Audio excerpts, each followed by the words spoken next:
This year's town hall discussion, Racial Injustice in America, The Evolution Was Not Televised, will focus on the struggles of Black Americans, especially Black men, and the impact disparities in justice and surviving systemic racism has had on their lives.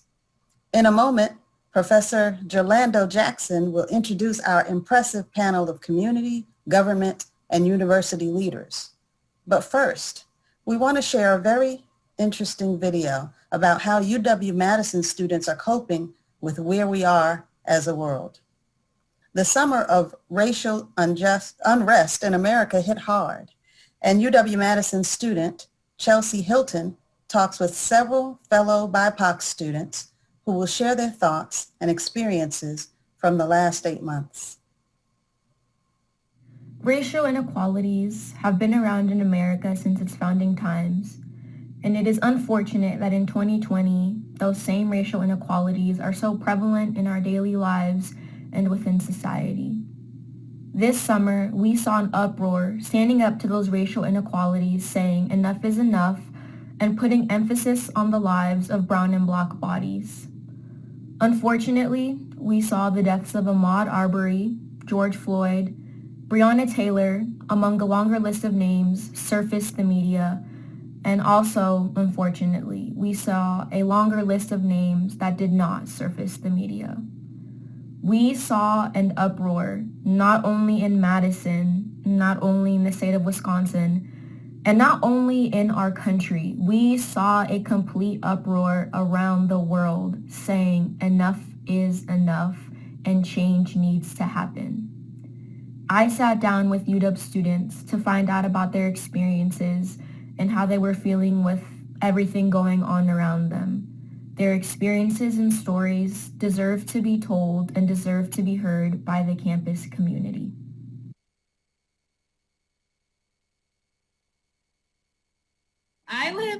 I'm about 20, 30 minutes from DC. And so I'm more of in a suburban area. So within that own area, there wasn't a lot going on. I am in a majority Black community still. So, but I don't think people weren't really, there wasn't a lot of protesting happening in my specific town.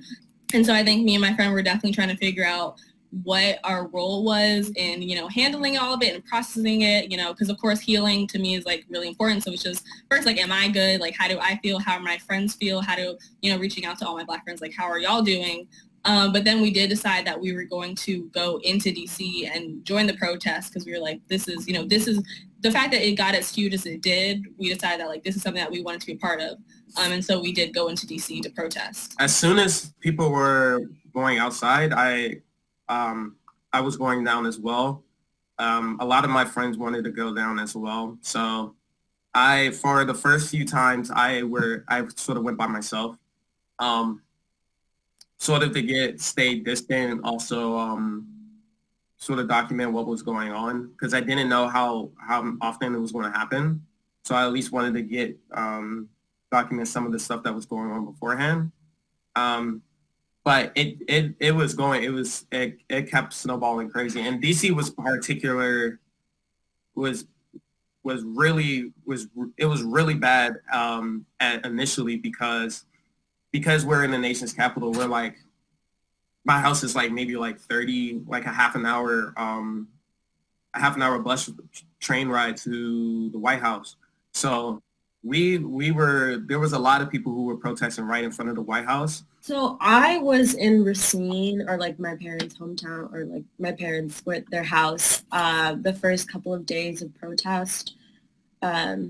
So I wasn't able to join the first couple of ones, but once I was here in Madison, I definitely went. I think I went to 5 protests, which although obviously I could have participated in more, I've been working a lot, so I think I tried to be physically there as much as I could, but I think we found a lot of different other ways to support these people, whether that's through donating or supporting local artists. I unfortunately was not able to, just because I worked throughout the entire day and I also had my classes to attend to. I did donate to various different organizations. that were for these protests. So there was a few organizations that basically were putting their donations towards jail funds or jail bonds for people that were wrongfully arrested during these riots for them to be released. I donate to those organizations as well as those seeking justice for many of these individuals.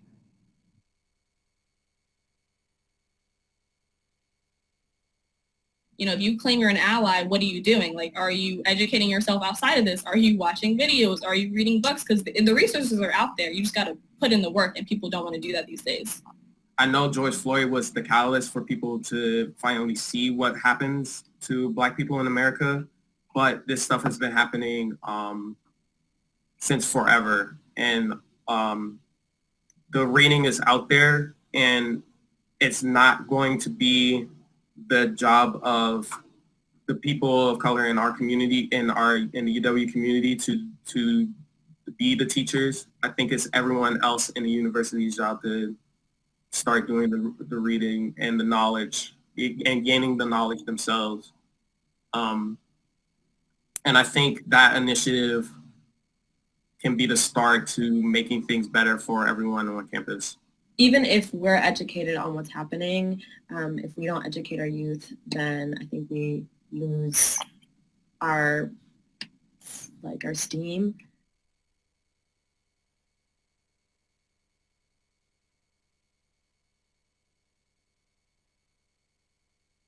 I honestly, I feel like that comes from a place of ignorance. I feel like that comes from a place of non-acceptance. When people say all lives matters, I believe it's just a deterrence, and it's just a claim to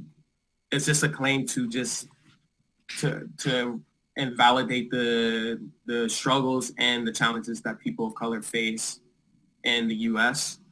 All Lives Matter comes from a point of trying to take attention from the inequalities that Black people face in this nation and around the world. So I think when I see these things, I automatically know what type of people they are, because even if you aren't the type to say or participate or say anything about protesting or participate in protesting, I think that you can acknowledge at the very least that racism is real and Black lives need to be at the forefront of this movement. I think that the call for Black Lives Matter is a call for a change in these historically racist policies in our country. That it's time that it got changed. It's ridiculous at this point that we're still talking about this in 2020. And we're supposed to be like the greatest country in the world, yet we can't even take care of the people, the people in our own country.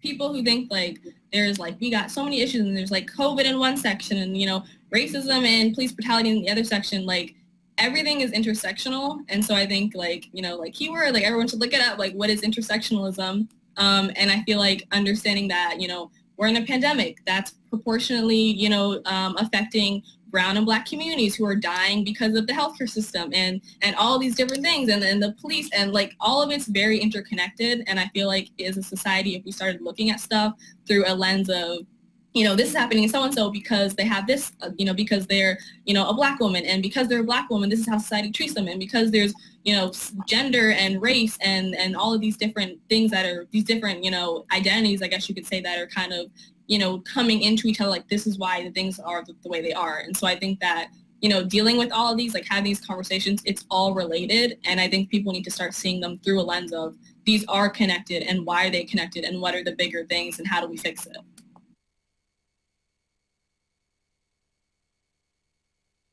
Change needs to happen in one way or another. I'm sure there's people that share the same opinions as me, and the fact that if they do share those opinions, then that says something. I want to say a huge thank you to all the students who participated in this video. Thank you so much for being able to share your stories and experiences. I know that tackling issues of this magnitude can oftentimes be difficult to do, so I want to extend a huge amount of gratitude. I also want to acknowledge the fact that there are many more students and people out there who have stories and experiences that deserve to be told and deserve to be heard. I believe that we have an abundance of resources at our fingertips that we should all be utilizing to educate ourselves on the issues that brown and black communities are facing and dealing with on a daily basis. And I want to say that all brown and black lives matter. They always have mattered, and they will continue to matter every day.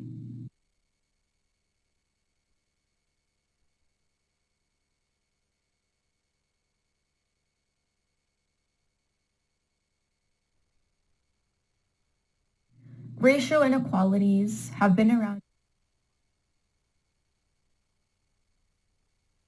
Good afternoon and welcome to the University of Wisconsin-Madison's Diversity Forum Town Hall discussion, which over the past decade has become a mid-forum tradition where we connect with the community and examine a much fuller picture of the world in which we live. I am Dr. Jolando Jackson, professor and department chair in the School of Education, Director and Chief Research Scientist of Wisconsin's Equity and Inclusion Laboratory here at the University of Wisconsin-Madison. This year, our discussion will focus on the real experiences of targeting Black men, the discouraging, frightening experiences that too often end in tragedy, commonly referred to as the talk. The centuries-old conversation in which Black boys and young men are tactfully coached on how to survive being the unjustified target of police brutality, systematic harassment, emotional trauma, and their intellectual devaluation. Unfortunately, this has become an essential component of African-American parenting. Bigotry and systematic racism can impact every aspect of the life for Black men. Making the walk home from the corner store while wearing weather-appropriate clothing in the dark, a risk. Playing alone in a park with a toy gun for a 12-year-old, a death sentence. And driving a nice car that you own, an unexplainable penalty for a young groom or college student. These are all back of your mind concerns that persist regardless of age, time, and circumstances or where we live. Although many Americans say that they have been unaware of these realities, there is a historical context covering several centuries. Let's begin with Professor Christy Clark-Pujara, an expert in Afro-American colonization and early history with the history of policing.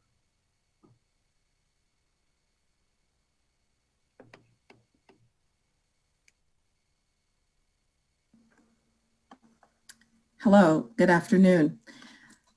So policing as we know it today exists within a very particular system and systems of influence. So I'm not sure if the slide is up. Can someone let me know?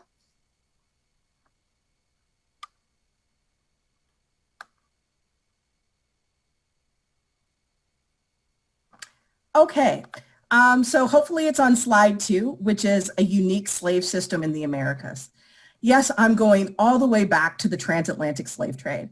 And the reason I'm going all the way back to the transatlantic slave trade is because you can't understand the racism in policing today if you don't understand a big context of racism in the Western world as we know it. And so I'm going to be very brief, but I need to provide this level of historical context so we can really understand how racism is so much a part of our everyday society and our current policing systems that we have today. So what makes slavery in the Americas so unique, so different, so notorious is not that the system of slavery had never existed before. Slavery existed everywhere in the world. There were human communities on every continent among all people. What made it different is what happens to slavery as a system in the Americas. First and foremost, it's unprecedented in scale and size. No other society enslaved people on the scale that happened in the Americas. And when I say the Americas, I'm talking about North America, South America, and the islands in between. And in fact, the vast majority of people sold in the transatlantic slave trade end up going to the Caribbean or as it was called at the time, the West Indies. But I digress. So what made slavery so notorious in the Americas was that for the very first time, slavery was attached to skin color, right? And it became this perpetual inheritable system. You're enslaved, your children will be enslaved, your grandchildren will be enslaved. That was different than the systems of slavery that had existed in other parts of the world since the dawn of human civilization. If we could move to the next slide. It's also critically important that we understand that race as a system was created in the Americas very systematically. And the example that I'm drawing from with the information on this slide is from Virginia. Why do I pick the colony of Virginia? It was the first successful British North American colony. It was the biggest, it was the most financially influential, the most politically influential in the colonial period. And we can look at the laws that are passed in the colony of Virginia to see how slavery becomes a race-based system. There was nothing normal or natural about slavery being attached to pigment, to skin color. It was an artificial system that was created to serve a capitalistic enterprise, and that was tobacco, right? And so as the number of white indentured servants decreased, right, and there seemed to be an inexhaustible supply of people of African descent who were bound in bondage, you see a society create a system of race-based slavery. And we can trace it right through the law. The very first law, 1662, children inherit the status of their mothers. This is weird in a British colonial society that is patriarchal. For millennia, the British had understood that children follow the condition of their fathers. Making children follow the condition of their mothers meant that enslaved people were going to be born, right? So if your mother was enslaved, then you're enslaved. And then we start getting all of these laws, and I've just picked a few, that single out skin color. And we start getting the modern racist language that we have today. Only white people can own other people as property. So Black people, people of Native descent were forbidden from being part of the master class, right? That is an artificial creation, right? There's going to be 30 lashes to any Black person striking any white person. So there's going to be special laws about what white people can do and what Black people can do and what the punishments are, right? There's going to be a law that says that Black and white people can't marry each other. And if white women have children with Black men, they will be fined if they were indentured, or they would be indentured if they were free, right? So what is this doing? It's criminalizing sex between white women and Black men. Why? Because children follow the condition of their mothers, right? And you didn't want these people of varying shades running around who were free. And so as we can see through the law, racism was an artificially created system. Nothing normal, natural, or inevitable about it. Next slide, please. I rarely read documents from the 18th century, but in this case, I'm going to. And it's because it tells us something about colonial America and how colonial America was understanding whiteness, Blackness, and Native people. This law was passed in Rhode Island in 1703. And I quote, "If any Negroes or Indians, either freemen, servants, or slaves, do walk in the street of the town of Newport or any other town in this colony after 9 of the clock of the night, without a certificate from their masters or some English person of said family with them, or some lawful excuse for the same, that it shall be lawful for any person to take them up and deliver them to the constable." I'm not picking on Rhode Island. This is just the one that was at my hands easiest because I studied Rhode Island specifically. But laws like this existed in all 13 of the original colonies. Let's just break down this law a little bit. This law is criminalizing being Black or brown.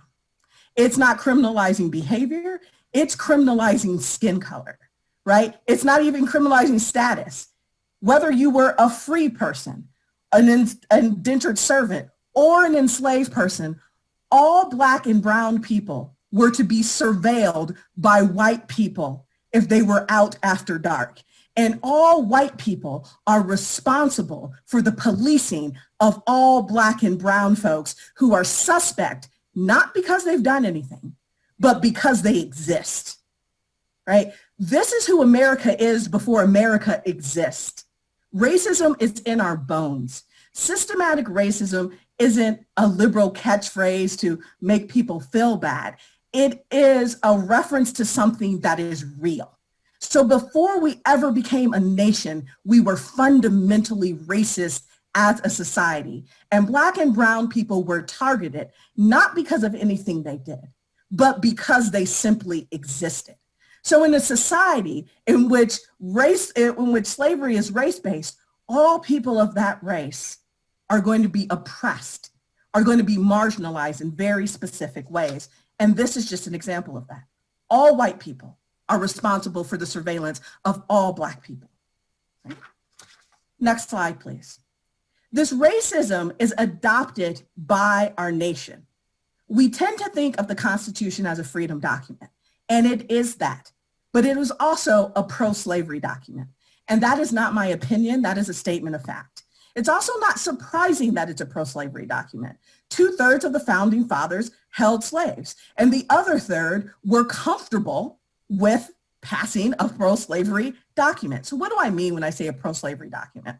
The Constitution protects race-based slavery in very specific ways, right? If you have the Constitution read to you today, which I always encourage my students to do, you can download it on your phone, have it read to you, right? The words slavery, institutional slavery, bondage, those don't appear. The founding fathers were smart. They edited that kind of language out of their document, out of the founding document that was going to lay the groundwork for this great republic. But instead, they refer to the institution of slavery, right? And they do things to support the institution of slavery. The first is the 3/5 clause. The 3/5 clause says that all other persons, so it lists citizens, servants, natives, and then all other persons, and that means enslaved Black people, will be counted as 3/5 of a person for population purposes, right? On its face, that's offensive to refer to another person as 3/5 of a person. But this is about political power. The 3/5 clause was important for population. Every state gets 2 senators, no matter how many people live there. But the number of congressmen, right, and it is men at this time, the number of congressmen was going to be determined by that state's population. The number of electoral votes was going to be determined by that state's population. So a state like Virginia, where 40% of the population was enslaved, or a state like South Carolina, where 60% of the population was enslaved, that is the only place that had a Black majority. They wanted to ensure that enslaved people would be counted so they could have outpaced political power. And it absolutely works. You see a slaveholder in the White House for the majority of the early republic period. And it's because of those electoral votes. And it's because of the number of congressmen the slave states were able to send to the nation's capital. Then you have the Fugitive Slave Clause. The Fugitive Slave Clause says that if you are enslaved anywhere in the United States, you're enslaved everywhere. So if you run away from North Carolina to New Hampshire that outlawed slavery after the American Revolution, you are still enslaved in New Hampshire, and New Hampshire has a legal responsibility to return you to North Carolina, right? A Fugitive Slave Clause. You also have the 1808 Slave Trade Law. The 1808 Slave Trade Law says that there can be no discussion of ending America's participation in the transatlantic slave trade until 1808. What this does is it ensures 20 years of unfettered access to the bodies of Black people via the transatlantic slave trade. This was necessary from the point of view of enslavers because during the American Revolution, over 100,000 or 1/5 of the slave population ran away. And in their words, and I quote, they needed to refill their coffers, right? And you also have the Northwest Ordinance that said there won't be slavery in this place, implying that slavery will be elsewhere.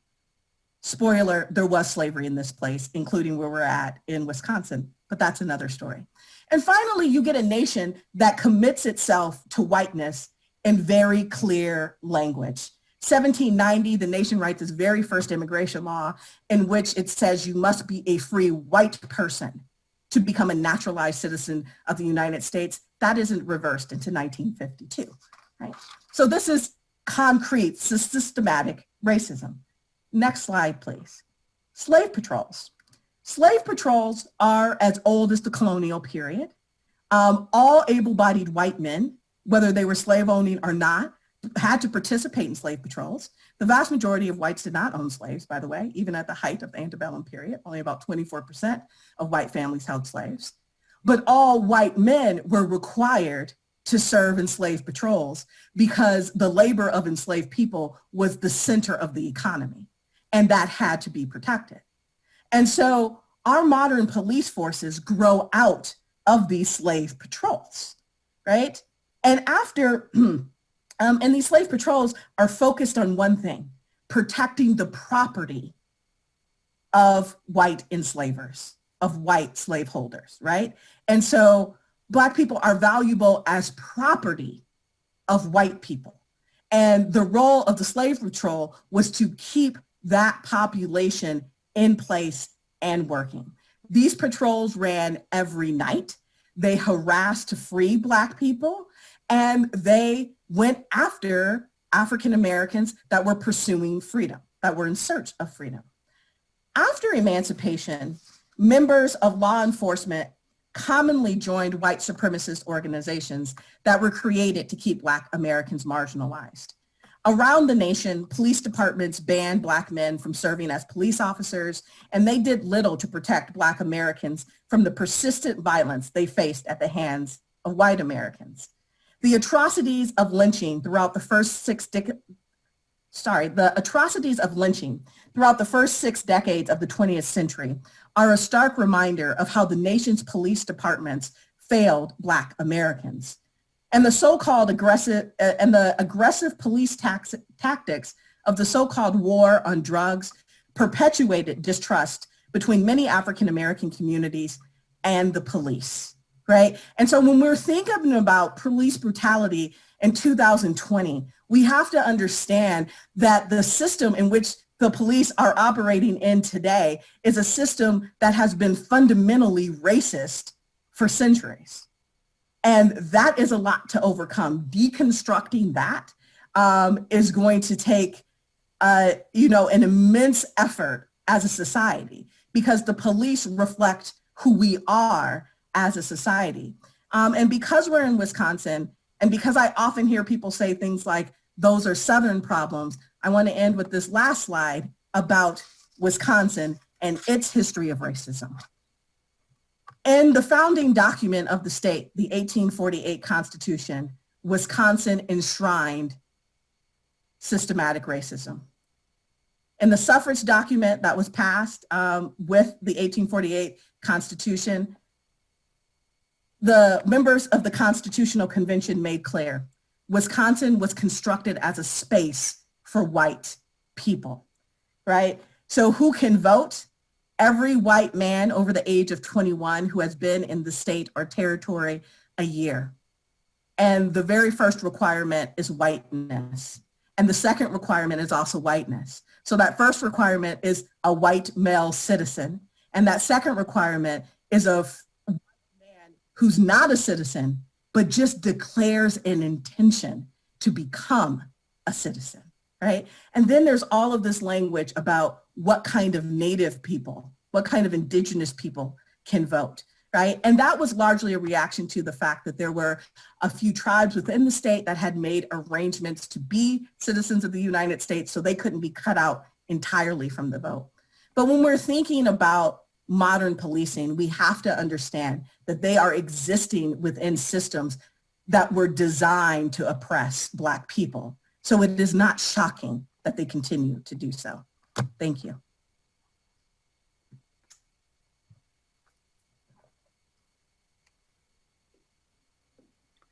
Thank you. Thank you, Professor Clark-Pujara.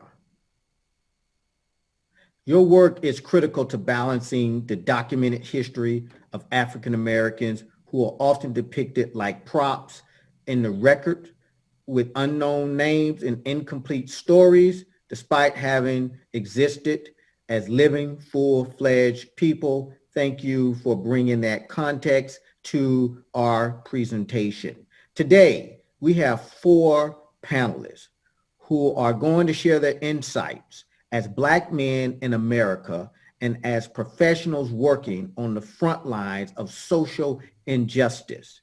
Joining us today is Dr. Reuben Anthony, President and CEO of the Urban League of Greater Madison, Eliza Darris with the Minnesota ACLU Smart Justice Campaign, criminal attorney and Wisconsin Law School alum Joshua Hargrove, and finally, and not least, Wisconsin Lieutenant Governor Mandela Barnes. Welcome and thank you for joining us here today. Until the recent proliferation of publicly shared cell phone videos, many people who are not African American will say they were unaware of how common it is for Black men to be subjected to life-threatening injustice. This makes the reality of nonstop social discrimination and injustice even harder to comprehend unless you are the targeted victim. But there are some differences in how our fathers and elders experience literal and implied racial boundaries. With the backdrop that these visible images of hate are at the forefront of media attention today, we all know here these stories were passed down through generations. We can recall the stories we heard when we got to be with the elders of the importance and value of knowing how to read and interpret the emotions and body language of the white man, for your life could be in jeopardy if you misread it. Does anyone here have a story shared with them that highlights the long-standing battle Black males have had with these issues? Yes, I have a story. You know, my father grew up in Flora, Mississippi. His parents were sharecroppers. And during that time, even when you were small, you had to work in the field. So he dropped out of school in 3rd grade. As he grew up in Mississippi, Mississippi wasn't a place for him because he just wouldn't listen.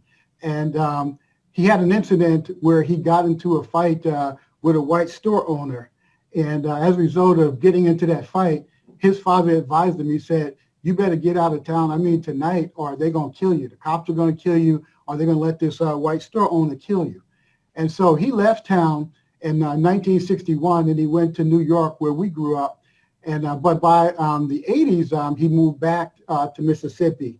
And during that time, I moved back. I moved to Mississippi and I went to graduate school. And one of the first things that he told me when I came back there, he says, "There's a few things I got to tell you, son." And he says, "One, I want to tell you," he says, "I don't want you to do any interracial dating. I don't care what you did back in New York. I don't care what you did back in Wisconsin." He said, "But this is still Mississippi, even though it's the 80s. And I don't want you dating white girls because there's a consequence to doing that." At the same time, you know, he talked about places. He said, "There's certain places that I just don't want you to go. And, you know, we have our places here, and I don't want you to go to those other places because they're still not safe." And at the same time, he said, "If you encounter police officers, here's what you to do. I want you to be respectful. I want you to be compliant." You know, as things have changed, they still stay the same today because I reflect on what he told me, and I reflect on what I tell my kids here in Wisconsin. I tell my kids the same thing. If you get stopped, you know, in Wisconsin, you know, by law enforcement, you ought to be compliant. You ought to put your hands on the steering wheel. Don't make any brash moves. If you can dial our number, you know, dial our number, put it on the speakerphone. If you can, if there's a way that you can put it on video, put it on video.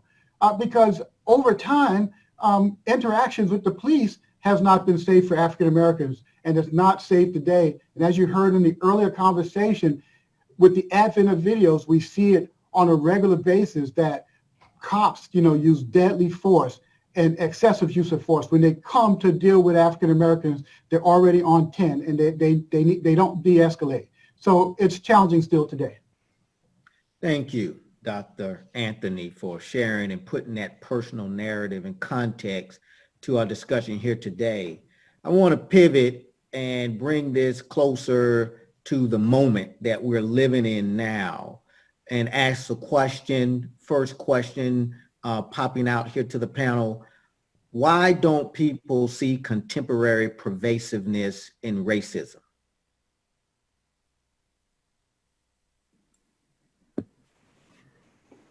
I would offer specifically as an answer to that question, it's because at least in the last 40 years, the ideology behind what is racist and how we define racism has definitely shifted, and some would arguably say it has expanded. So many people talk about the conspicuousness or how overt racism is or was. And that was kind of the aim, and that's what made it more apparent and an easily readable target when you're looking at the 60s, even into the 70s. Now we've shifted into a proximate cause analysis of responsibility, simply because we still note that there are disparate outcomes and effects dependent very much so on the hue of your skin tone. But yet we're not seeing, it's not as apparent to people, to Americans at least. So what that causes is the need for development of the scholarship to show why this is still linked to racism, and kind of to explain that durability and the persistence and power that it has when it goes unchecked. And so literally, in my part of the sandbox, what you see in the law and the Supreme Court is this grappling of, if this thing is not conscious and it's not intentional, how do we afford or claim some type of responsibility or accountability? And literally what you're saying from younger folks, what you're saying kind of in the universities, and what you're seeing in the professional atmosphere is an attempt and strides at trying to bring this to the forefront, even though it may not be as apparent as it was by juxtaposing it to the 60s. And so we almost have to usher America into a new realm and not always do a comparative analysis, because people believe, well, if it's not intentional, then you no longer have the moral authority to say something I'm doing is wrong. And so it's really expanding that conversation and expressing this as an ideology that may very much so be hailed and be less apparent, and then looking at how we address it. So it's really how we're defining it and where we're finding it to acclaim the responsibility or the shared accountability to really ameliorate what the problem is. But it's definitely changed within the last 4 decades. Yeah, and I would add, Joshua, I thought that was a quite brilliant response, but I also want to be blunt. They don't really have to, right? People who find themselves in the majority for the most part of their lives, they don't have to think about issues of race, really. They don't have to think about issues of inequality. They just don't have to, because they have the luxury of seeing themselves as the standard. Part of what you were just talking about, Joshua, is our disruption of the ideology of those ones who see themselves as the standard, as being the standard, to disrupt that. You're not the standard. This is not your nation. This is the nation of many of our ancestors and ourselves who have helped to build this nation. So part of the primary issue is just the fact that they don't have to. And then it's also for us who are living through many of these experiences day in and day out. If you think about what Hamlet was talking about when he was saying the slings and arrows of outrageous misfortune, day in and day out, you have these instances that attempt to attack your personhood, your humanity. It's easy to become numbed to that and to just, put one foot in front of the other and keep moving forward. But there comes a time in which we have to take a stand. And I think that's what we're seeing in the atmosphere in these days, in which we're saying no more of the status quo. Many of us are rising up. Many of us are hearkening back to the experience of our ancestors ready to end some of these battles that have been waged over centuries, and saying that this is the dawn of a new era, this is the dawn of a new time, that these battles that we've been fighting, we're going to seek to end, and that these standards that people have been propping up as the norm, we're going to seek to disrupt those. So they don't have to, but that's changing because we're going to be disrupting those types of norms. This is powerful and rich. We started out talking about the historical context of slavery, and we also shared how these challenging stories of being targeted as Black men have been passed down through generations. And then now we're to a point to where the world can see the life that we've lived. And it brings us to the next question of how does racism, injustice, and systematic racism manifest itself in the lives of Black people today? So I'll go ahead. I'm Lieutenant Governor Mandela Barnes, and the amount of ways you cannot calculate it because it's so ingrained into so many systems. And to touch even on the earlier question too, a lot of people don't confront it because when they think of racism, they automatically think of a white hood and robe. They don't think about everything else that comes along with racism. They don't think about the daily actions that they do or do not participate in, or the ways that they are intentionally or unintentionally propping up racism. And they don't want to be viewed as that. That's one reason people aren't willing to confront it or to talk about it, because they don't want to be associated, even if it's something that their lives are benefiting from, or something that the lives of people around them are negatively impacted by.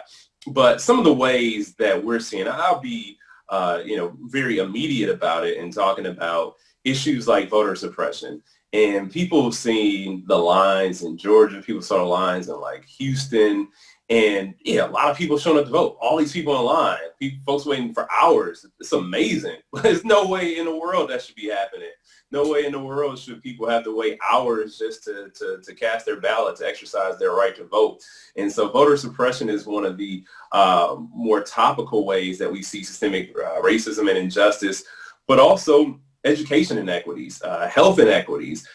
Black Lives Matter it's not just about police violence and policing in America. It's about so many other issues: air quality, water quality, all sorts of environmental issues, health outcomes, and some more subtle ways like being not listened to when we talk about health issues, like when health providers don't listen to their Black patients the way they would any other patients.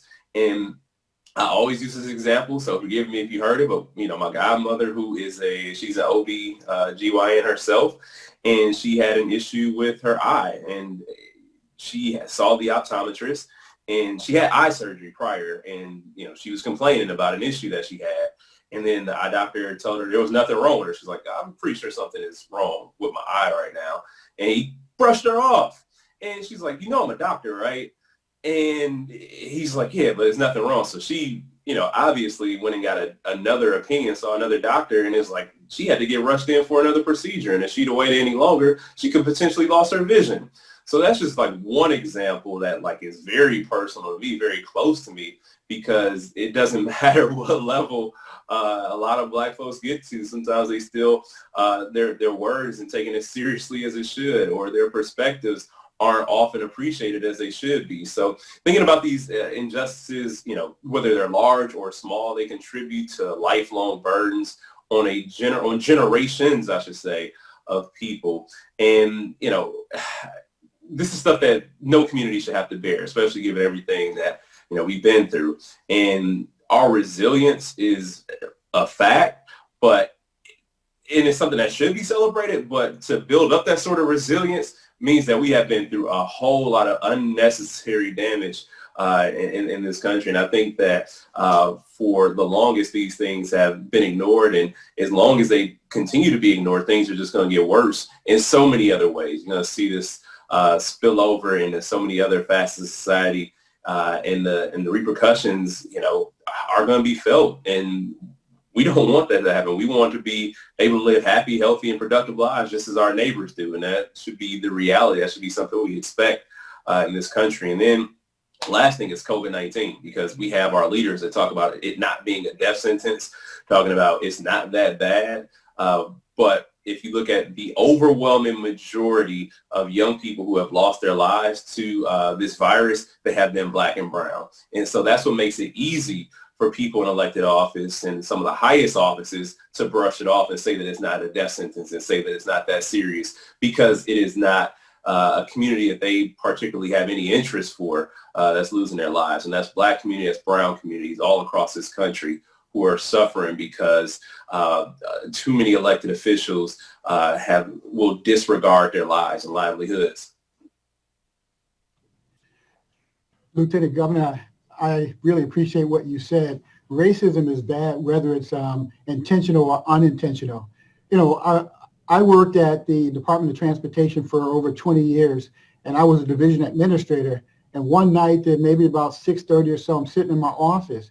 And so one of my staff, he's a supervisor, he came, he says, "Oh, we got this recruitment going on now, Ruben, and I want to talk to you about a candidate." He said, "One of the candidates in the pool, he's got everything." He says, "But I got a problem with this candidate because of how his hair is fixed." He said, "This young man, he's got an MBA, he has a master's in urban and regional planning, he's got some planning experience, the position is an entry-level position." And he said, "But the guy has Jerry curls in his hair." I'm like, "Jerry curl? I think I noticed him. He got no Jerry curls in his hair." But he says, "Yeah, he's got Jerry curls in his hair." So I said, "Well, tell me, describe to me what these Jerry curls were." He says, "Well, his hair was all plaited up, you know," and he says, "But if it wasn't for that, I would pick this guy for the job." Well, he actually had dreadlocks in his hair. And I says, "Well, during this time, you know, maybe in Walworth County, dreadlocks, you know, you might not see. But it's common practice for lawyers. We see Josh has them today, you know, but I mean, it's becoming common practice. And how could you make a decision not to hire this person because he's got dreadlocks?" He says, "Well, if he had green hair, I'd be in here talking to you too." You know, in my heart, I felt that the only reason he didn't want to hire this young man is because he was Black. And maybe he had some implicit bias going on, but the fact was that he had some biases going on. And so I talked about, you know, lessons learned. I said, "So what can we learn from this?" And I'm like, "Well, what we can learn from this is that, you know, yeah, racism can be implicit. And sometimes people may not know that they're racist, but also they don't know what they don't know about race. But how you get past that is you diversify your workforce and get people in that do know. And because diversification of your workforce helps with the implicit bias." The other thing that, you know, that this question makes me think about is the systematic and institutional racism that happens. You know, racism becomes ingrained in our culture. And because it becomes so ingrained in our culture, it becomes so ingrained in policy and procedures and organizations. And it can cause minorities even to discriminate against each other. And we see that all the time with cops. You know, sometimes they set up these cultures so that people want to belong so much that they'll even discriminate against their own. And so even though in this country, each policing organization has what they call home rule, they make their own rules, but we find that each of them deliver the same results. They treat Black people the same way. There's excessive and deadly use of force. And all over America, we see cops come to situations already escalated. And so even though they're different, you know, there's systematic biases that exist there. And the other thing that I want to point your attention to is the injustice. When we talk about, you know, injustice, we don't have to look far back to think about injustice. Injustice is when we implement inconsistent applications of the law. If we look at the Supreme Court justice appointment, we can see that just yesterday we had a Supreme Court justice appointed, but when Barack Obama was president and he had a far distance between making an appointment and an election, and they said no, that's unequal justice, and that's how injustice and unjust practices and laws catch on. I'll stop there. Hey, you all are putting a lot of good information here into this discussion. And let me tell you, I want to do a crosswalk here, because as we do inventory of the issues that you all have raised, it begs this very important question. Carrying all this weight on the shoulders as you walk through your work, difficult work and task, and try to navigate, negotiate just rules and of engagement that are designed to put us at a disadvantage. Question: what about our mental health during this process? What is it, and when should, as men, we start to think about our own mental health and our mental health practices as we prepare ourselves to be strong warriors as we walk through our daily lives?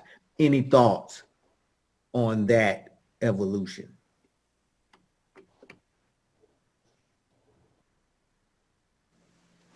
Well, I guess I'll jump in here. It could not be more important. Like it is a struggle, and it can be a daily struggle for a whole lot of people. And you can compare this sort of struggle to a physical one, and you're not going to go into any physical battle without being physically fit and ready to go, or else you're not going to be worth very much. You are going to fall. You are going to stumble. You are not going to be your best self. And that's the same way we need to look at mental health. And if we don't take the regular breaks that we need to tend to our mental health, it will destroy us. I've seen it destroy people I'm close to, people I know. And you're not any good to yourself if you are not practicing some sort of mental wellness. And it can be hard too, because all of the stigma that's historically been associated with mental health and mental health issues, the expectation for Black men to just be strong and resilient, and going back to that whole resilient thing, there's this expectation that we can just weather any storm, but nobody really has taken the time to question like what the toll of that resilience actually is. What kind of what is a person like on the other side of having been through so much? And I can even think of other issues even with our youth who are dealing with some very real issues, who've seen some things that I've never seen even as an adult. Even in high school, I think about a couple friends I lost to gun violence. We just came back to school the next day. It's not like we didn't have a grief counselor. Those are things that so many folks are just kind of carrying with them. But in order for us not just to be able to help impact and change the minds of other people or help educate other people, because that's also another mentally taxing exercise, is having to explain to people who should just absolutely know better. I think about people who've gone through school, professional life, have all sorts of degrees, some even in elected office, that just still don't get it. And it's like, why do I have to explain this to you? How do you not understand? How do you get this far in life without understanding some basic concepts of humanity? And so that itself is a mentally taxing task that we have to carry out. We're expected to explain these things to people that they should just know. We are expected to carry on certain issues that our colleagues, our coworkers, people around us who don't share our skin color aren't expected to ever address. It's like, oh, we'll just hand it off to the Black guy. We'll just hand it off to the Black woman. And that, again, is something that takes a toll on people's mental health, having to carry all these expectations, basically the weight of the world, while other people just get a free pass. I got some grievances I needed to air. Sorry. Can't hear you, Doc. Yeah, thank you. Appreciate that very much. I got one question for each of you before we open this up for Q&A from our viewers. But the last question I'd like to hear is, how does your work, mission, and passion connect to historical disenfranchisement and seek to correct it? Well, Professor, I'll start. And again, I didn't introduce myself. I want to reintroduce myself to the people. I'm Eli Darris. I work for the ACLU of Minnesota. I work for the Smart Justice Campaign, which is a national effort to impact mass incarceration across the nation. And so my work is pretty centralized in the fight to end some of the historical and lingering legacies of hate and disenfranchisement. It's pretty central to my identity as an organizer, as a matter of fact. And so, I am probably about 4 minutes walking distance from where police officers in South Minneapolis murdered George Floyd. Many of us watched and witnessed his slow and torturous death on live. And so, I have been very focused and making sure that I bring the fullness of myself into all of the places and all of the stations and all of the areas where I'm at in terms of disruption and dismantling these systems which are legacies of hate. I actually consider this to be a finishing season. A little bit earlier, I talked about some of the work that our ancestors have done to lay the groundwork to where we're at right now. I look at this as being a finishing season because this generation of organizers, this generation of activists, I'm one of the millennials. I'm one of the older millennials, but I'm nonetheless a millennial. It's a fierce generation that is unapologetic in terms of reaching back, connecting with the generations that came before us, and figuring out what work has already been done, because we don't believe that we have to relitigate or redo or reintroduce or retry work that has already been laid down and work that we can actually be working to complete. And so really looking to finish a lot of that work, really looking to make this a finishing season and to be really unapologetic about it. And we are, in fact, very unapologetic about it. It is beyond mind-blowing that Dr. Anthony, you had to sit and educate an employer about someone's hair that comes naturally out of his head. And so what do we see cropping up across many legislatures across the country? You see crown acts, right, that are pushed by politicians that look like you and I, that we have fought to get in there in order for them to push those kind of policies, in order for them to push those kind of laws to disrupt some of those historical legacies of hate. And so the work that I do is fully informed by those who have come before me. I bring the fullness of that understanding directly into every last single conversation I have, whether I'm talking to county attorneys, whether I'm talking to judges, whether I'm working on behalf of campaigns to get politicians that carry the views and that carry love for our community in their heart. Everywhere that I find myself, it is fully communicated inside of every last single act that I'm pushing out and that those around me are pushing out. So it is fully embraced by me in terms of our history, our heritage, and our culture, guiding and really helping to be a light to the work that I'm doing and that those around me are doing. I guess I'll go next. Again, I'm Ruben Anthony with the Urban League of Greater Madison. Our mission is to educate, employ, and to empower Black people, poor people, and people who need help. We run jobs programs, affordable housing programs. We help kids with education, and we do social justice. Our job programs, we seek to put people into sustainable wage jobs making $15 an hour.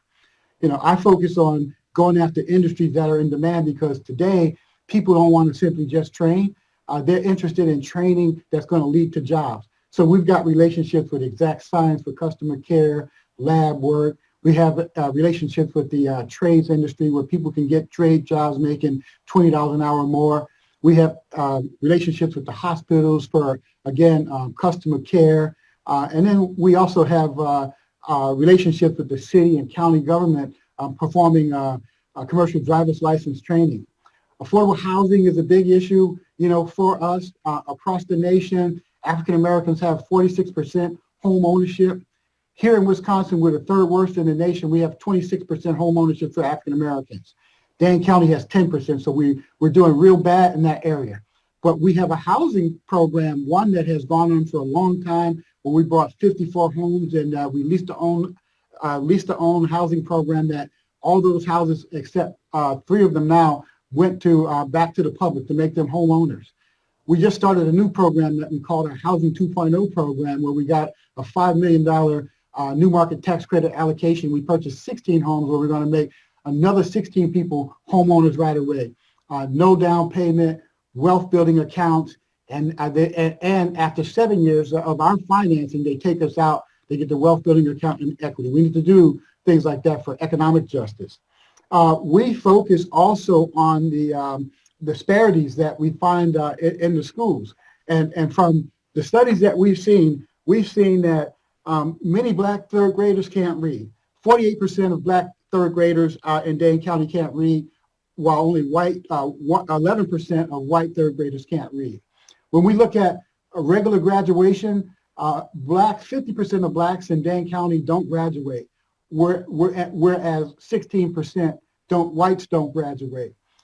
So we have school programs. We have the Schools of Hope program, where we're in 11 schools, 9 in Madison and 2 in Sun Prairie, where we're helping with this issue.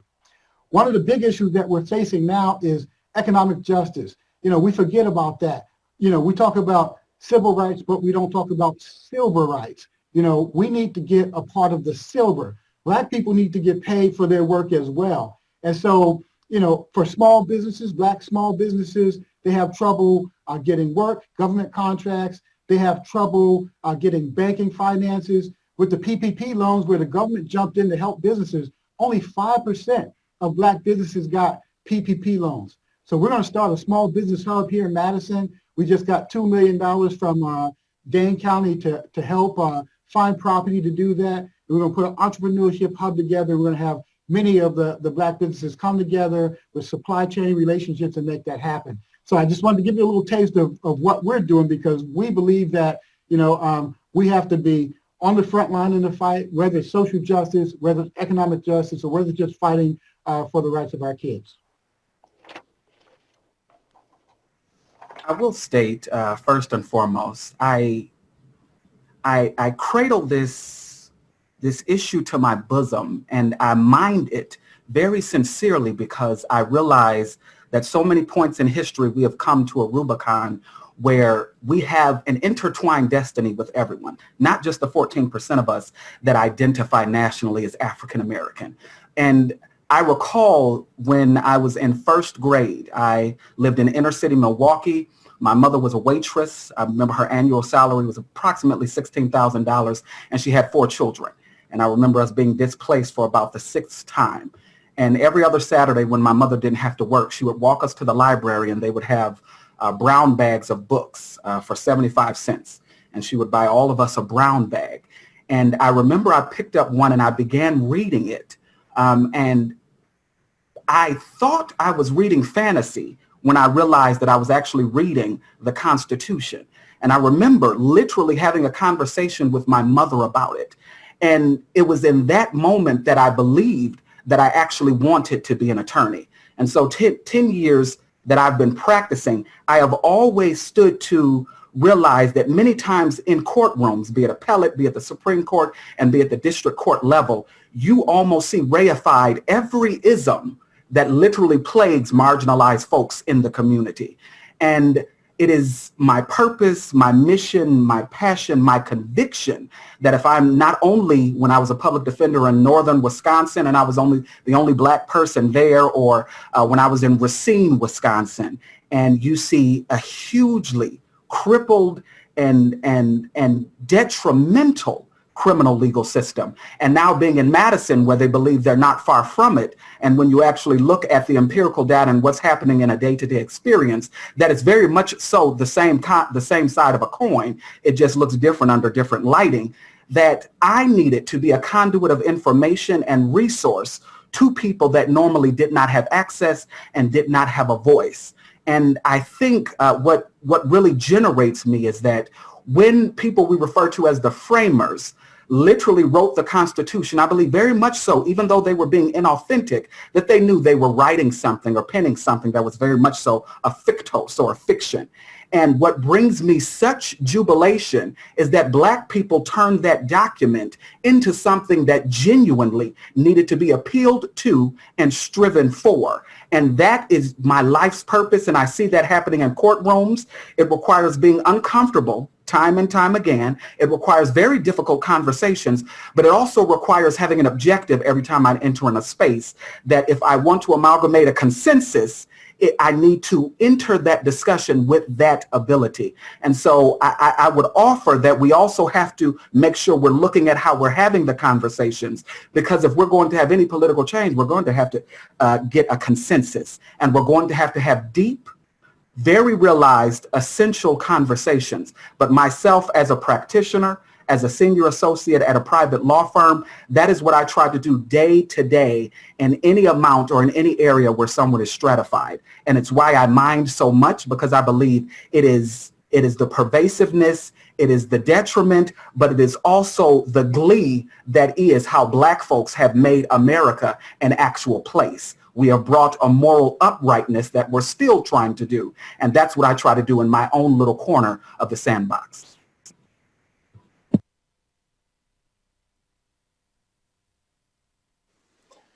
Well, I obviously appreciate everybody's perspective.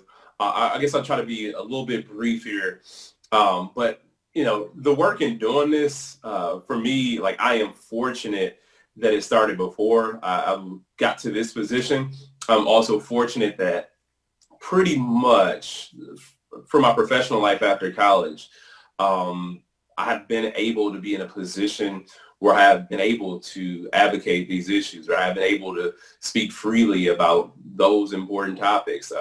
Right after college, I worked on a campaign as an organizer, and I got to work in a community that looks just like me in Northwest Louisiana. And it was important because our candidate, he was a white candidate running for Congress, but we got to bring up important issues to the candidate, make sure that he was talking about the right things, to make sure that he had his finger on the pulse of the whole district, of the whole community. And I think that our operation was better served as a result. Then I was in workforce development, working in a youth jobs program in Milwaukee. Then I got to go work for a group called MICA, which is an interfaith social justice group advocating for job and economic development, education, immigration reform, and importantly, treatment instead of prison. And then I ran for office, and I got to take my experiences from all those other positions, and it ultimately helped me be more effective in explaining to people from all parts of the state, representing districts all across Wisconsin, about things that they had no idea of what was going on. Now, I'm not going to sit here and act like a whole bunch of them listen to me, or I'm not going to sit here and act like a whole bunch of them still listen, because it's a lot that are still intentionally in the dark. It's people right now, like I said, who are sitting in elected offices who don't care to learn about anything that does not anything that they do not directly associate with, and that's a big part of the problem. But now being in statewide office is much different, because it's a much bigger platform to talk about what we need to do to move this state forward. And I immediately prioritize the issues of equity and sustainability. Those are two critical paths that we must take as a state in order for us to become a leader. Like, we're first at being worse in so many negative statistical categories, but it is a moment that we can look at that, and instead of holding those dubious distinctions, we can be a leader, and we can be an example for so many people. And that's the path that I want to go down. And again, the racial inequities exist in health and education and economic prosperities. And this is due to centuries of racist policies and decision making. But our administration, I'm proud to be a part of, we're working to expand opportunity, especially to children, because it's important that children, regardless of where they grow up, have a chance to get ahead, have a shot at success, have a shot at the so-called American dream, because it is fleeting for far too many families, unfortunately fleeting for too many of our youth. And that's a dynamic that we have to change. This could be school funding. This could be addressing the infant mortality crisis. This could be making sure that our school funding is much more equitable. This could be remediating environmental hazards like, holding people accountable who are polluting air in Black and brown neighborhoods. This could be like remediating lead laterals and, and even homes with lead paint that is damaging our children's immune system and their cognitive ability from a young age. And we put a lot of these things in our very first state budget last year to address them in a very real way. And I also have a chance to serve as the chair of the governor's task force on climate change. And we've worked to center environmental justice in this work to make sure that we include voices of communities that aren't always represented. Black voices, Indigenous voices, Latinx voices, people who always get decisions made about them without them ever knowing what's going on because they aren't invited to the table or they aren't in the room. And oftentimes the people making those decisions about these communities have nefarious intention or just a total lack of regard for the communities that they make decisions for. And that is another area that we are intentional about working to change. And we know that, we can't solve everything in elected office, but we can do a lot because a lot of the damage that has been done by people in elected office. So much of our work is righting the wrongs, but we also want to be visionary, we want to be bold and take the steps that are necessary to make sure that we build an inclusive place for people to live regardless of your income, regardless of your race, regardless of immigration status, who you love, whatever barrier they try to put in between folks to make sure that the next person can't get ahead or whatever artificial wall or ceiling people want to put up to prohibit or inhibit people's ability to grow and be successful. But that's something that we all have to do together. And, like I said, as I know we can't solve every problem, I don't want people to sit up here and think that we are going to get everything right all the time, because that's just not the way it goes. Like I want you to remember, every elected official is a flawed human being to some degree. And for a lot of them, it's to many degrees. And we do still have to hold even our friends accountable at times. So that is what we're doing to make sure that we put this state at least back on the right track. Thank you. I want to applaud you all for the work that you all do. I want to get a couple, maybe 3 questions from the audience in front of you, and we'll take as many as we can before our time is done. But I have a question here from Tracy. The question is, how does the plight of Black men impact Black women?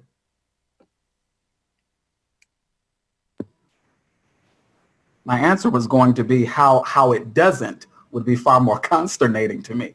I think very much so, not only in that we have to have kind of an intra-group discussion as to how if Black men are put in these predicaments, how we interact, how we actually see what we do and how it impacts Black women and how we tend to show up or not show up because of a type of stratification of power. But even in that, and I may be parceling the question a bit, it's also recognizing that the situations we're talking about are not unique to Black men. And many times Black women are also the last to be serviced or seen. I've seen that repeatedly in the criminal legal system. So I think the plight of Black men is also recognizing that that stratification extends to and sometimes even more gravely affects Black women. Trying to keep it to 60 seconds because I know we're a little low on time. Yeah, I'll quickly respond if you don't mind. I think our destinies are linked. Black people, not Black men, not Black women, but Black people, our destiny are linked. And I think that, we're at a state in our history where we can't let people divide us by gender or anything else. Back during the slavery times, they divided us by light skin, dark skin, house, field, and it would be unfortunate at this stage or this juncture of our history that if we let people split us apart. We can't leave Black women behind, and they need advances that Black men may have already gotten. But certainly during these times, we can't leave Black men apart. And I get worried about the conversations that we have sometimes when it's Black men only or Black women only. No, it's got to be about Black people, and we can't leave anybody behind.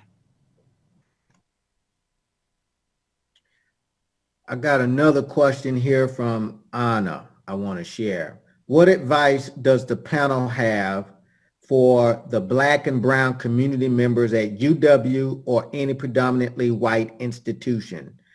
Superficially, how do you not get burned out in a predominantly white community when conversations of race are happening more frequently?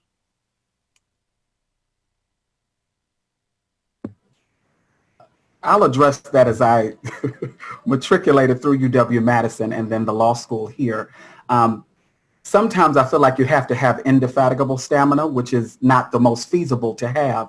I think mindfulness, we talked a little bit about mental health. I don't think you can overestimate how important it is. I believe counseling, therapists, talking to people, being in groups, everything from what you watch to the paintings on the wall, or to reinvest some type of belief in who you are and affirm who you are. And it's all of those small things that we tend to lose in a PWI.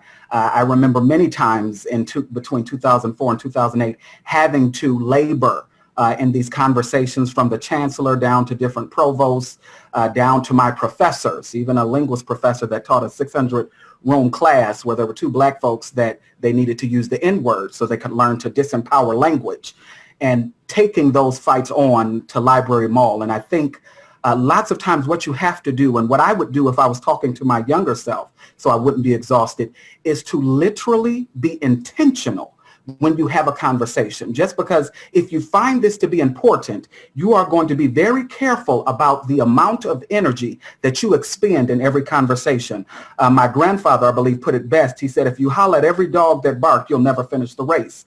And so I think you have to be very critical about the conversations you choose to engage in, and you need to be intentional about what your purpose is of that conversation. Is it to gain a consensus? Is it to educate someone? Is it to get something done? Or am I railing and punching against the wind? And what I found myself doing in many conversations I joined in impulsively was I was punching against the wind. So don't expend your energy and talk into a bag with holes repeatedly, because that will deplete you. And then when it's time for the actual discourse, you're jaded and you're quite exhausted. But never forget about your mental health.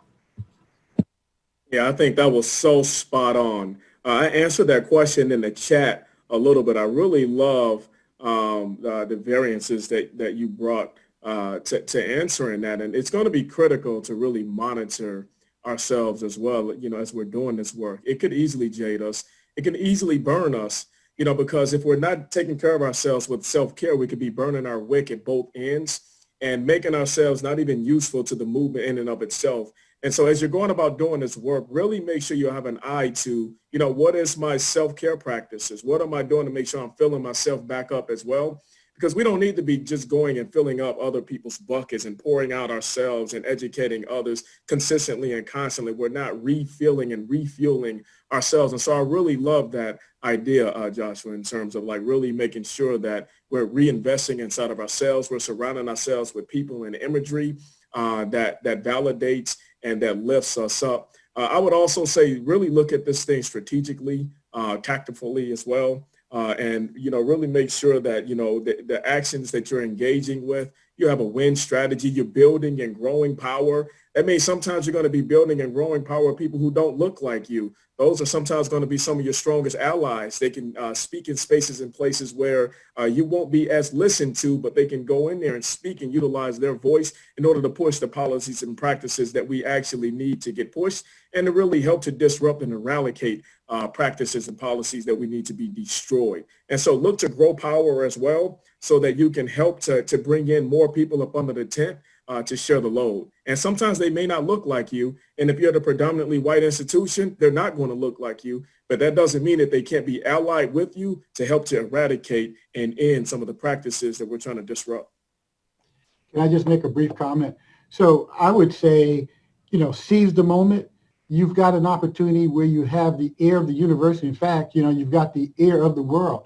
And I would say, demand that the university stop asking you to talk, and for them to stop talking and do something. Get something out of this. Lay out, a game plan for what you need to make college better for you, and demand them to say, we're tired of talking. What are you going to do? because, you know, I get called to talk a lot, you know, these days too. And I always open up to say, I'm tired of talking. I want corporations. I want folks that, you know, are asking me to come talk. When you going to be ready to do something? If you're not ready to do something, stop asking me to talk. If you're ready to do something and get behind funding our programs and helping us, I'll come and talk. But if you just want me to come and just be a talking head, I'm sick of that too, because we all get burnt out. But let's talk about doing something. Talk to the university about getting something done. Keep that energy there, Dr. Anthony. We got about 5 minutes, and I got a question. We just can't leave this convening without me putting it in front of you. It's timely, and it's going to be combustible. Sophia asked, it almost seems like voting for new politicians is not going to do enough. What do we do to get actual change? So, I don't know if you want me to go first. We got five. I'm gonna jump in here. I'm like uber passionate about this. As a matter of fact, I have a phone banking operation going on right now for about the 20 some odd thousand people who are formerly on felony probation or parole across the Twin Cities, making sure that we engage them and make sure that they are going and they are actually voting, letting many of them know who don't even know, you have the right to vote again, because many of them think that they're disenfranchised for life. Oftentimes, one of the things that we have to come against is the resistance that they have to engage in political discourse, to really jumping in. They might say something like, my vote don't matter. And so I'm really passionate about this. I can't vote right now. I can't vote for the next, 5 years. I'm on felony probation. I served nearly 20 years in prison. I'm out now.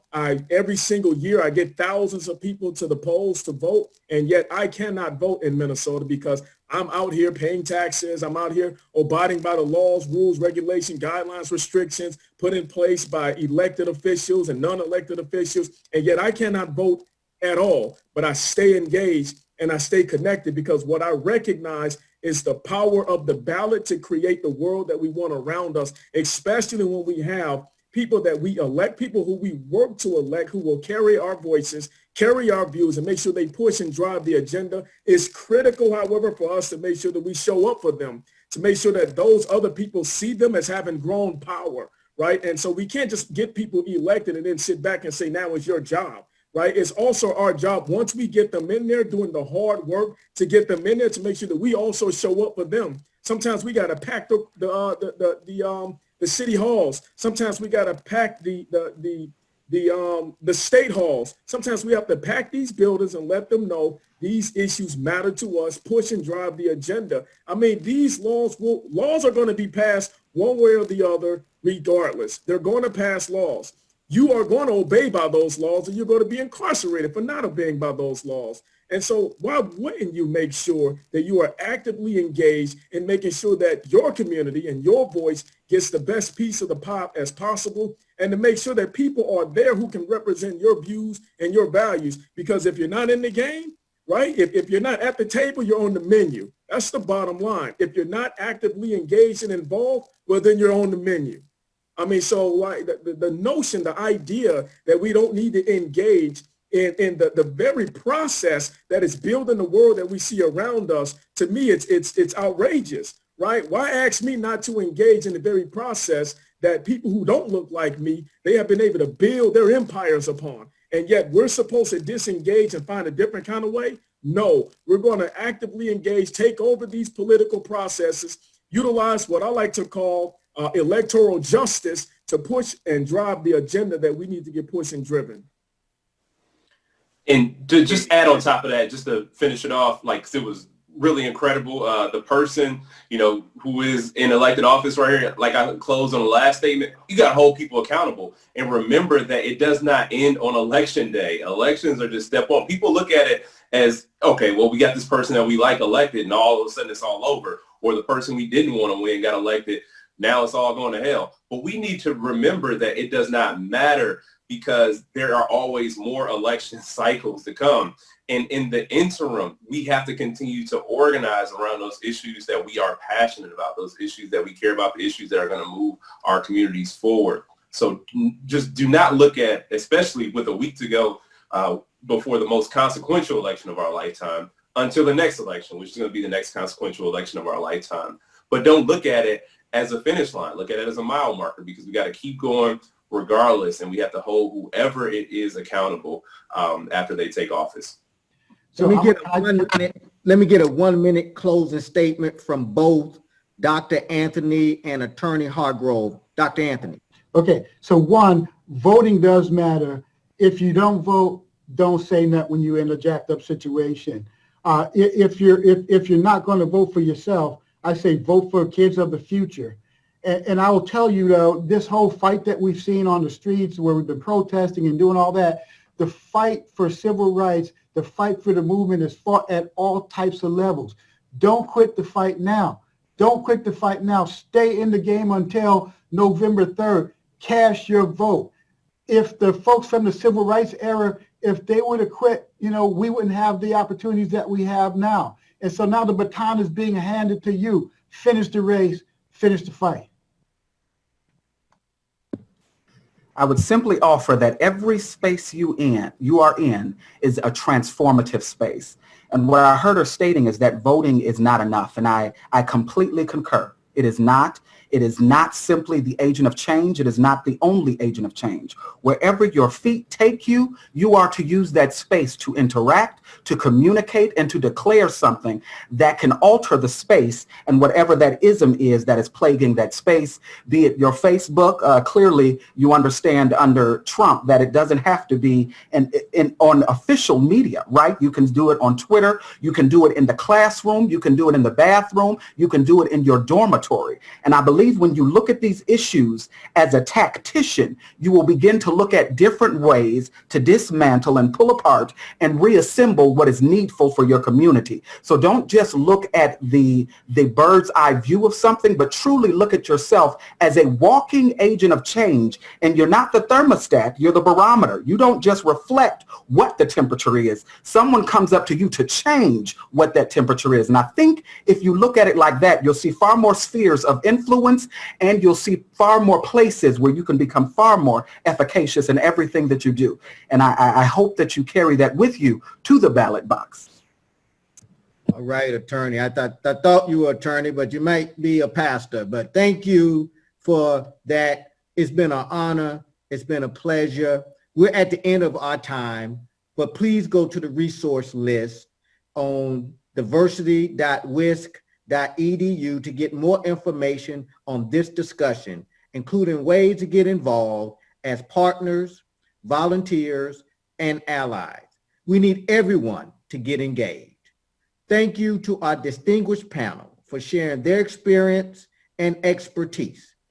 You are an excellent example of how to address these types of discussions and how to meet challenging issues with needed answers. And might I say, we're going to be finishing on time.